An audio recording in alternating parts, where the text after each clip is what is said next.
Een Golf 4, dat betekent? Ja, Gewoon 4 cilinder. Ja, 4 cilinder, 1,4 pun. 4 wielen.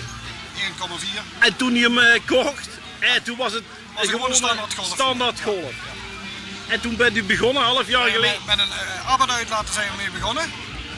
Ja, en dan krijg je racefilter erop. En dan gaat dat steeds verder. Dan komen andere bumpers erop, sideskirts erop. Want dan hebben we de derde set sideskirts, bumpers zet je erop. Deze is in 6 delen gemaakt. En iets verder uitgelegd. Oké, en helemaal aangepast aan de BMW 5-lichten. Wat is nou de snelheid van zo'n auto?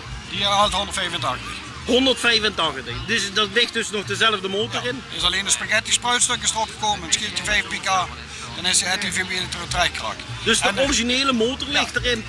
Alleen de spaghetti spruitstuk erop en racefilter erop. Wat is er nog meer origineel van toen u de auto kocht? Niet veel meer. Niet veel meer? Nee. Motortje en ik zie voor de rest zie ik niks meer. Nee, de rest is allemaal veranderd.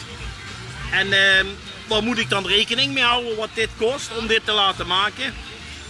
Lijkt me dikke 50.000 in. 50.000 euro.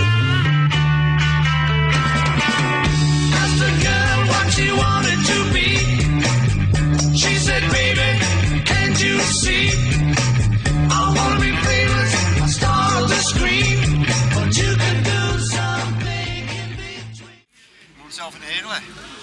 En mijn hobby is ook oldtimers. Dit is de auto van mijn vader. Het is een 1955 Rebel Air. Nog nooit gerestaureerd. Compleet origineel helemaal. Eerste lak, alles compleet. Er ligt een 265 V8 motor in. Ook nog compleet helemaal origineel. Met matching numbers, alles erop en eraan. Ja, ook zoals je ziet het interieur. Is ook helemaal compleet origineel. Ja. En het is een passie van je? Dit, ja. Ja, ik ben zelf opgegroeid in oldtimers.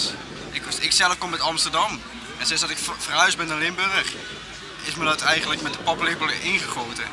En ik heb zelf ook een auto. Ik rijd zelf een Chevrolet Vega uit 1974. Ook nog helemaal compleet origineel.